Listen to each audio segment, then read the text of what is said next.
ഈ മൈഗ്രെയിൻ ഒരു വലിയ കുഴപ്പമുണ്ട്. വേദന സംഹാരി കഴിച്ചു കഴിഞ്ഞാൽ ഒരു തലവേദന വന്നു, അതല്ലെങ്കിൽ ഇപ്പം നമുക്ക് എപ്പോഴാണ് ഒരു ന്യൂറോളജിസ്റ്റിനെ കാണേണ്ടതെന്ന് പലപ്പോഴും അറിയില്ല. തലവേദന വരുമ്പോൾ ഒരു ഐ സ്പെഷ്യലിസ്റ്റിനെയാണോ കാണേണ്ടത്, അതൊരു ന്യൂറോളജിസ്റ്റിനെയാണോ കാണേണ്ടത്, അതല്ലെങ്കിൽ ഒരു കൈ കാല് വേദന വരുമ്പോൾ ഒരു ഓർത്തോനെയാണോ കാണേണ്ടത്, അതല്ലെങ്കിൽ ഒരു ന്യൂറോളജിസ്റ്റിനെയാണോ കാണേണ്ടത്. അങ്ങനെ വേർതിരിക്കാൻ സാധാരണ രീതിയിലുള്ള എന്തെങ്കിലും ഒരു സിംറ്റമാറ്റിക് ആയിട്ടുള്ള ഒരു അഡ്വൈസ് ഡോക്ടറിന് പറഞ്ഞു തരാൻ പറ്റുമോ? സ്ട്രെസ് ഫാക്ടറാണ്. പക്ഷേ ഈ ടെൻഷൻ ഹെഡേക്ക് എന്ന് ഉദ്ദേശിക്കുന്നതിന് മാനസിക സ്ട്രെസ് വേണമെന്ന് നിർബന്ധമില്ല. മസിൽ ടെൻഷൻ ഹെഡേക്ക് എന്നാണ് പറയുക. ഈ പലപ്പോഴും നമ്മൾ പറയുമ്പോൾ ഈ ടെൻഷൻ ഹെഡേക്ക് എന്ന് പറയുമ്പോൾ രോഗിയുടെ ആദ്യത്തെ ഉത്തരം, ഡോക്ടർ എനിക്ക് അങ്ങനെ മാനസികമായ പ്രശ്നങ്ങളൊന്നുമില്ല. ഞാൻ പറഞ്ഞു ഈ മാനസികമായ ടെൻഷൻ വേണമെന്നില്ല, അത് മസിൽ ടെൻഷൻ ഹെഡേക്കാണത്. അതായത് പെരിക്രൈനൽ മസിൽസ്, ഈ നമ്മുടെ നെറ്റിയുടെ ഭാഗത്തും അല്ലെങ്കിൽ തലച്ചോറിൻ്റെ പുറകിലും ആ ചെറിയ സ്ട്രാപ്പ് മസിൽസ് കൺട്രാക്ട് ചെയ്യുന്നതാണ് ആ ടെൻഷന് കാരണം. അല്ലാതെ ടെൻഷൻ അതിനൊരു കാരണമാകാമെന്ന് മാത്രമേ ഉള്ളൂ. അപ്പോൾ നമുക്ക് ചുരുക്കി പറഞ്ഞ് ഗുഡ് മോർണിംഗ് ഡോക്ടർ. ഇന്ന് നമ്മളുടെ ഇവിടെ doctor Reji Paul, senior consultant neurology and sleep medicine, working in Aster Medcity. ഡോക്ടറുടെ വാല്യുബിൾ ടൈം നമ്മൾക്ക് വേണ്ടി സ്പെൻഡ് ചെയ്തതിന് ഞാൻ ആദ്യം താങ്ക്സ് പറയുന്നു. I know you are a very busy person with lot of tight schedule. Let's come to the point straight without wasting time. Doctor, നമ്മൾ ഈ ഒരു ഡോക്ടേഴ്സ് ഡയറി എന്ന ഒരു കോൺവെർസേഷൻ, ഒരു കമ്മ്യൂണിക്കേഷൻ കൊണ്ട് ഉദ്ദേശിക്കുന്നത് സാധാരണക്കാർക്ക് മനസ്സിലാവുന്ന രീതിയിൽ മെഡിക്കൽ അഡ്വാൻസ്മെൻറ്റിനെ പറ്റി ഒരു അവയർനെസ് ഉണ്ടാക്കുക എന്നുള്ളതാണ്. ബേസിക്കലി ന്യൂറോളജി എന്ന് പറയുമ്പോൾ ആ പേര് പറയുന്ന പോലെ ഒരു കോംപ്ലെക്സ് ആയിട്ടുള്ളൊരു ഡിപ്പാർട്ട്മെൻറ്റാണെന്നാണ് എനിക്ക് തോന്നിയിട്ടുള്ളത്. ഡോക്ടറിന് എന്താണ് ന്യൂറോളജി എന്നുള്ള ആ ഒരു ടേം, അല്ലെങ്കിൽ എങ്ങനെയാണ് നമ്മളത് വ്യാഖ്യാനിക്കേണ്ടത് എന്ന് ഒന്ന് പറഞ്ഞു തരാമോ? നന്ദി. ന്യൂറോളജി എന്ന് പറയുമ്പോൾ നമ്മൾ തലച്ചോറ്, സുഷുമ്ന നാഡി, പുറത്തുള്ള ബാക്കി ഞരമ്പുകൾ, ഇവയെക്കുറിച്ചുള്ള പഠനങ്ങളും ഇവയെ സംബന്ധിക്കുന്ന അസുഖങ്ങളുടെ ചികിത്സയും ഉൾപ്പെടുന്ന ശാസ്ത്രശാഖയാണ് ന്യൂറോളജി. അപ്പോൾ നമുക്ക് തലച്ചോറിൻ്റെ കാര്യം പറയുമ്പോൾ നമുക്ക് പ്രധാനമായും നമ്മുടെ ഒരു സ്ട്രോക്ക്, അല്ലെങ്കിൽ മറവി രോഗം, അല്ലെങ്കിൽ ഉറക്ക സംബന്ധമായ രോഗങ്ങൾ, അല്ലെങ്കിൽ തളർച്ച, സ്പൈനൽ കോഡിൻ്റെ അസുഖങ്ങൾ പറയുകയാണെങ്കിൽ ഇപ്പോൾ കൈയും കാലം തളർന്നു, അത് ആക്സിഡൻ്റ് കൊണ്ടാവാം, ട്യൂമറുകൾ കൊണ്ടാവാം, ബാക്കി നീര് അതുപോലത്തെ അവസ്ഥകളുണ്ടാവാം. ഇപ്പോൾ പെരിഫറൽ നെർവ്സ് എന്ന് പറയുമ്പോൾ നമുക്കതിൽ പെരിഫറൽ ന്യൂറോപ്പതീസ്, ഇപ്പോൾ ഡയബറ്റിക് ന്യൂറോപ്പതി വരാം, അല്ലെങ്കിൽ GB സിൻഡ്രോം, അതുപോലെ തന്നെ പെട്ടെന്ന് കൈയും കാലം തളർന്നു പോകുന്നൊരവസ്ഥ വരാം. അല്ലെങ്കിൽ നമ്മളെന്തെങ്കിലും ടോക്സിൻസ്, ഇപ്പോൾ മെർക്കുറി, ഗോൾഡ്, അങ്ങനെ പല ടോക്സിൻസ് കൊണ്ട് ന്യൂറോപ്പതി ഉണ്ടാവാം. പിന്നെ നമ്മൾ വേറെ neuro muscular junction disorders, myasthenia gravis, പണ്ട് അമിതാഭ് ബച്ചനൊക്കെ ഉണ്ടായി ചികിത്സയൊക്കെ നടത്തി പത്രങ്ങളിൽ നിറഞ്ഞിരുന്ന അസുഖം myasthenia gravis, neuro muscular junction disorders ആവാം. പിന്നെ മസിലിൻ്റെ അസുഖങ്ങളുണ്ട്, മയോപ്പതീസ്.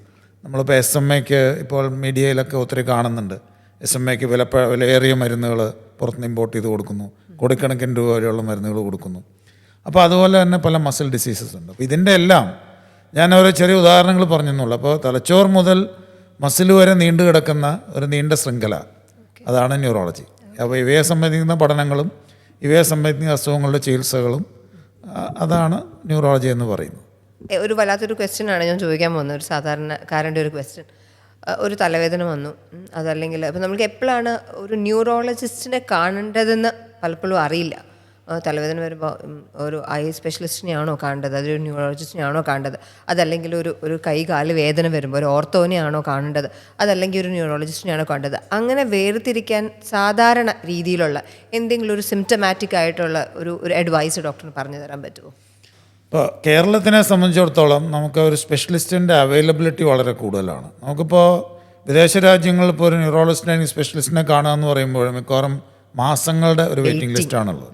ഇവിടെ നമുക്ക് അവൈലബിലിറ്റി ഉണ്ട്. പക്ഷേ എല്ലാ തലവേദനകളും ന്യൂറോളജിസ്റ്റിനെ കാണണമോ എന്ന് ചോദിച്ചാൽ ഇല്ല എന്നുള്ളതാണ് എൻ്റെ ഉത്തരം. ന്യൂറോളജിസ്റ്റിനെ കാണുക എന്ന് പറയുമ്പോൾ നമ്മൾ ഒറ്റ വാക്കി പറയുമ്പോൾ വളരെ ശക്തിയായ തലവേദന, ഇതിനു മുമ്പ് നമ്മൾ അനുഭവിക്കാത്ത തരത്തിലുള്ള ശക്തിയായ തലവേദന.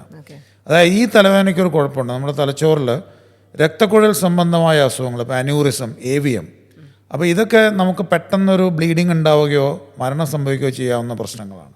അപ്പോൾ നമ്മുടെ വളരെ ശക്തിയായിട്ട് ഇതിനു മുമ്പ് നിങ്ങൾ അനുഭവിച്ചിട്ടില്ലാത്ത തരത്തിലുള്ളൊരു തലവേദന നിശ്ചയമായും അത് നീണ്ടു നിൽക്കും. അതൊരു അരമണിക്കൂറോ 15 മിനിറ്റോ 20 മിനിറ്റോ എങ്ങനെയായാലും. അതായത് ഇതിനു മുമ്പ് നിങ്ങൾ അനുഭവിക്കാത്ത വളരെ ശക്തിയായ തലവേദന എപ്പോഴും നമ്മൾ ഒരു ന്യൂറോ സംബന്ധമായിട്ടുള്ള ട്രീറ്റ്മെൻറ്റ് വേണം. അതാണ് നമ്മുടെ ആദ്യത്തെ ഇൻഡിക്കേഷൻ. ഓക്കെ. രണ്ടാമത് നമ്മൾ കാണുന്നത് ഒരു മൈഗ്രെയിൻ പോലെയുള്ള അസുഖങ്ങളാണ്. മൈഗ്രെയിൻ എന്ന് പറയുമ്പോൾ പല കാലത്തും വരുന്ന ഒരു മൈഗ്രെയിൻ ആവാം. അപ്പോൾ മൈഗ്രെയിൻ എന്ന് പറയുമ്പോൾ നമുക്കതിന് പല ടൈപ്പിലുള്ള പ്രസൻറ്റേഷൻസ് ഉണ്ട്. അപ്പോൾ മൈഗ്രെയിൻ നമുക്ക് സാധാരണ ഇതിൽ നമ്മൾ ക്ലാസിക് മൈഗ്രെയിൻ എന്ന് പറയുമ്പോൾ നമുക്ക് ഒരു തലവേദന വരുന്നു, വളരെ ശക്തിയായിട്ട് ഒരു സൈഡിൽ നിന്ന് പതുക്കെ വിങ്ങി വേദന തുടങ്ങുന്നു. നമുക്ക് കുറച്ച് കഴിയുമ്പോൾ എന്തെങ്കിലും കണ്ണിന് മുമ്പിൽ എന്തെങ്കിലും ഫ്ലാഷസ് കാണുക, അല്ലെങ്കിൽ ഒരു സ്പോട്സ് കാണുക. അതിനുശേഷം നമുക്ക് കുറച്ച് കഴിയുമ്പോൾ ഒരു വശത്തു നിന്ന് വിങ്ങൽ കൂടി വന്നു. കുറച്ച് കഴിയുമ്പോഴും നമ്മൾ ഛർദ്ദിക്കുന്നു, തലവേദന മാറുന്നു. നമുക്ക് ശബ്ദം കേൾക്കാൻ ബുദ്ധിമുട്ട്, അല്ലെങ്കിൽ വെളിച്ചം കാണാൻ ബുദ്ധിമുട്ട്. ഇതെല്ലാം മൈഗ്രെയിൻ്റെ ഒരു ലക്ഷണങ്ങളാണ്. സാധാരണ ഇതിൽ മൈഗ്രെയിൻ നമ്മൾ ക്ലാസിക് മൈഗ്രെയിൻ എന്ന് പറയുമ്പോൾ ഒരു 3 ദിവസം നിലനിൽക്കും. പൊതുവേ നമ്മുടെ അടുത്ത ആളുകൾ വരും, ഇന്നലെ മരുന്ന് കഴിച്ചു കുറഞ്ഞു, വീണ്ടും ഇന്ന് വന്നു. അപ്പോൾ അതായത് മൈഗ്രെയിൻ്റെ വ്യക്തമായിട്ടുള്ള മരുന്നുകൾ കൊടുക്കാതെ വേദനാ സംഹാരികൾ കൊടുക്കുമ്പോൾ ആ പ്രോസസ്സ് മാറുന്നില്ല. മൈഗ്രെയിൻ ഒരു തലച്ചോറിൻ്റെ അസുഖമാണ്. മൈഗ്രെയിൻ ഒരു തലച്ചോറിൻ്റെ അസുഖമാണ്. മൈഗ്രെയിൻ വെറും ഒരു തലവേദനയല്ല, അതൊരു ചാനലോപ്പതി, അതായത് തലച്ചോറിലെ കാൽഷ്യം ചാനൽസിൻ്റെ പ്രവർത്തനത്തിലുണ്ടാകുന്ന ഒരു അപാകതയിൽ നിന്നാണ് മൈഗ്രെയിൻ ഉണ്ടാകുന്നത്. അപ്പോൾ അത് നമ്മളങ്ങനെ വെറും ഒരു തലവേദനയല്ല, അതിൻ്റെ മുമ്പിലൊരു വലിയൊരു പ്രോസസ്സ് ഉണ്ട്. അപ്പോൾ മൈഗ്രെയിന് നമുക്ക് ആ ഒരു 3 ദിവസത്തേക്ക് ഇതുണ്ടാവും. ഇപ്പോൾ സ്ത്രീകളിലാണെങ്കിൽ ആർത്തവത്തോടു കൂടിയാണ് പലപ്പോഴും തലവേദന പറയാറുള്ളത്. ചിലർക്ക് ഭക്ഷണം ഒരു നേരം മിസ് ചെയ്യുമ്പോഴായിരിക്കും, ചിലർക്ക് ഉറക്കം മിസ് ചെയ്യുമ്പോഴായിരിക്കും. അപ്പോൾ ഈ മൈഗ്രെയിന് നമുക്ക് വ്യക്തമായിട്ടുള്ള ഗൈഡ് ലൈൻസ് ഉണ്ട് ട്രീറ്റ്മെൻറ്റ്. വെറുതെ പലപ്പോഴും ആളുകൾ തലവേദന വരുന്നു, വേദന സംഹാരി കഴിക്കുന്നു, മാറുന്നു, പിന്നെ അതൊരു ശീലമാവുന്നു. തലവേദന വരുമ്പോൾ മാത്രം ആ വേദന സംഹാരി കഴിക്കും, അതൊരു ശീലമാവുന്നു. ഈ മൈഗ്രെയിൻ ഒരു വലിയ കുഴപ്പമുണ്ട്. വേദന സംഹാരി കഴിച്ചു കഴിഞ്ഞാൽ വല്ലപ്പോഴും വരുന്ന മൈഗ്രെയിൻ സ്ഥിരം വരും. അതായത് മെഡിക്കേഷൻ ഇൻഡ്യൂസ്ഡ് ഹെഡേക്ക്, അതായത് ട്രാൻസ്ഫോം മൈഗ്രെയിൻ എന്നാണ് പറയുക. അതൊരു വലിയ ഇൻഫർമേഷൻ. ഇത് വളരെ വലിയൊരു ചലഞ്ചാണ് നമ്മളെ സംബന്ധിച്ച്. അതായത് ഈവൻ ഹെഡേക്ക് മെഡിക്കമെൻറ്റോസ് എന്ന് പണ്ട് പറഞ്ഞിരുന്നു. ഇപ്പം അത് ട്രാൻസ്ഫോം മൈഗ്രെയിൻ, അതായത് വല്ലപ്പോഴും ചിലപ്പോൾ ആഴ്ചയിലോ അല്ലെങ്കിൽ മാസത്തിലോ ഒരു തവണയൊക്കെ മൈഗ്രെയിൻ വരുള്ളൂ. പക്ഷെ ഇങ്ങനെ സ്ഥിരം അനാൽജസിക് ഉപയോഗിച്ച് ഇത് സ്ഥിരം ഒരു പ്രസ്ഥാനമാക്കി തീർക്കും. അപ്പോൾ മൈഗ്രെയിന് വ്യക്തമായ കാരണങ്ങളുണ്ട്. എല്ലാ തലവേദനയും മൈഗ്രെയിനില്ല. നമ്മൾ എപ്പോഴും മൈഗ്രെയിൻ ആണെന്നും പറഞ്ഞ് ചികിത്സിക്കുന്ന പലതും വേറെ പലതരത്തിലുള്ള പ്രൈമറി ഹെഡേക്സ് ആവാം. പിന്നെ പൊതുവേ നമ്മളുടെ ഇടയിൽ പറയുന്നത് എന്താണെന്ന് വെച്ച് കഴിഞ്ഞാൽ ഈ primary headaches and secondary headaches, അതാണ് നമുക്കൊരു ഇതാണ്. അതായത് ആദ്യം മറ്റ് കാരണങ്ങളില്ലാതെ തലവേദന വരും, അതാണ് പ്രൈമറി ഹെഡേക്സ്. അത് മൈഗ്രെയിൻ ആവാം, ക്ലസ്റ്റർ ഹെഡേക്ക് ആവാം, ടെൻഷൻ ഹെഡേക്ക് ആവാം. അപ്പോൾ അത് 3 ആണ് ക്ലാസിക്.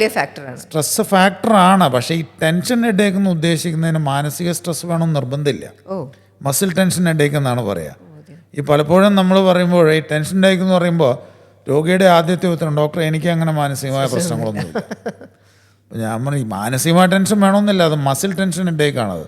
അതായത് പെരിക്രനിയൽ മസിൽസ്, ഈ നമ്മുടെ നെറ്റിയുടെ ഭാഗത്തും അല്ലെങ്കിൽ തലച്ചോറിൻ്റെ പുറകിലും ആ ചെറിയ സ്ട്രാപ്പ് മസിൽസ് കൺട്രാക്ട് ചെയ്യുന്നതാണ് ആ ടെൻഷന് കാരണം. അല്ലാതെ ടെൻഷൻ അതിനൊരു കാരണമാകാമെന്ന് മാത്രമേ ഉള്ളൂ. അപ്പോൾ നമുക്ക് ചുരുക്കി പറഞ്ഞു കഴിഞ്ഞാൽ ഇതുപോലെ നമ്മൾ ആ കൃത്യമായിട്ടുള്ള ഡിഫൈൻഡ് ആയിട്ടുള്ള തലവേദനകൾ, ഇപ്പോൾ നമുക്കറിയാം മൈഗ്രെയിന് കൃത്യമായിട്ടുള്ളൊരു കണക്കുണ്ട്, ടെൻഷൻ ഹെഡേക്കിനൊരു കണക്കുണ്ട്, സൈനസൈറ്റിസ് കൊണ്ടുണ്ടാവാം, കണ്ണിൻ്റെ പ്രശ്നങ്ങൾ കൊണ്ടുവരാം, ഇപ്പോൾ പ്രായമായവർക്ക് കണ്ണിൽ പ്രഷർ, ഗ്ലോക്കോമ കൊണ്ട് വരാം. അങ്ങനെ ഒത്തിരി കാരണങ്ങൾ കൊണ്ട് തലവേദന ഉണ്ടാവാം. അപ്പോൾ നമ്മൾ പൊതുവേ പറയാറില്ല എന്താണെന്ന് വെച്ചാൽ, കൂടുതൽ ഇപ്പോൾ വായിക്കുമ്പോഴാണ് തലവേദന ഉണ്ടാവുക, വിഷ്വൽ സിംറ്റംസ് വരികയാണെങ്കിൽ നിങ്ങൾ കണ്ണിൻ്റെ ഡോക്ടറെ കാണണം. കൂടുതലും മൂക്കിൽ ഒരു തുമ്മൽ അതുപോലെയുള്ള ലക്ഷണങ്ങൾ വരികയാണെങ്കിൽ ENT ഡോക്ടറായിരിക്കും കാണേണ്ടത്. പിന്നെ BP ഉണ്ടോ എന്നുള്ള കാര്യം, പ്രഷറുണ്ടും തലവേദന വരാം, ഒരു ജനറൽ ഫിസിഷ്യൻ ആയിരിക്കാം അതിനുള്ള ആൾ. പക്ഷേ നമ്മളെപ്പോഴും ഒരു പ്രൈമറി ഡോക്ടറെ കണ്ടാലും ഇപ്പോൾ ഒരു പ്രൈമറി ഡോക്ടർക്ക് എപ്പോഴും ഒരു ന്യൂറോളജിസ്റ്റിൻ്റെ അടുത്തേക്ക് എപ്പോഴാണ് വിടേണ്ടത് എന്നുള്ള കാര്യം അറിയാൻ പറ്റും.